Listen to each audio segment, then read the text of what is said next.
Well, the original was done in its original time, and this I'm actually putting it in the 1960s. In the early mid-60s, as a matter of fact, during the mod era. It also works really well because the mod look, at least for women in fashion, had a real androgynous feel. Women started to cut their hair short.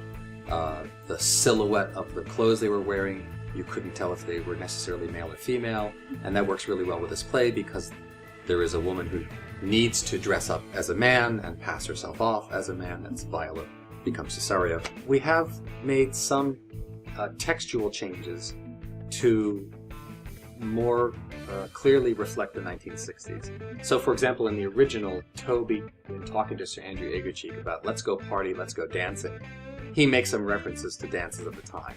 So we've changed those to dances of the 60s.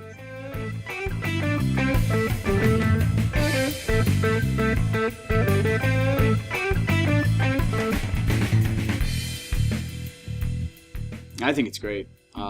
It's been a really fun process. We found that, as our director Peter Ray will say, his classic line, "You will do for the role." Which, what that does is it lets the person know that they've been cast, they have the job, they don't have to prove anything to anybody, that they're capable of actually approaching the character. We've actually found that the more of ourselves we bring to these characters, the funnier they get, the more fleshed out they become, to the point that Alex Lewis, who you'll talk to later, he plays the fool Feste, and we'll be in rehearsals and we'll be stopping and getting notes, and he's sitting on the side like making jokes. I'm 100% Feste. Oh, well, maybe I'm not a drug dealer. Let's not be crazy, but I'm 90% Feste all the time.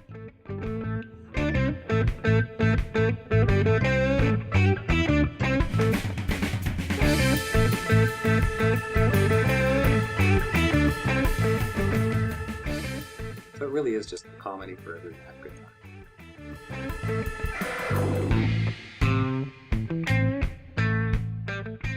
Thy tongue, thy face, thy limbs, actions, and spirit do give me fivefold blazing.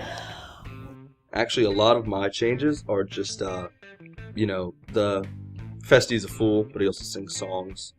And there's a line where Jess's character, Viola, asks me, do I live by the tabor, which is, an instrument that we would have seen a lot back then.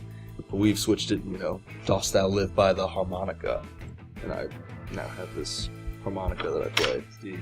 My character is essentially kind of the drug dealer of this town, where it's set in, and generally in the script there are demands where it's like, the Duke gives Feste $20 because he made him laugh. Now we've made it so, like, I make him laugh, he gives me $20, and I give him... Actually, a lot of the comedy is just a lot of wordplay with pronouns and stuff like that, so not a lot of that got changed. Some of the references have been changed. I make a lot of references to a lot of, like, ancient Roman and Greek people, and, from those plays that were, to them, what Shakespeare is to us today. I would say at this point I'm most looking forward to an audience. It's very hard to do a comedy of this nature without the laughter.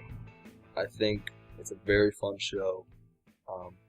There are some morals and themes buried in there once you get through all the jokes and the songs, but mostly I just want them to have a groovy time.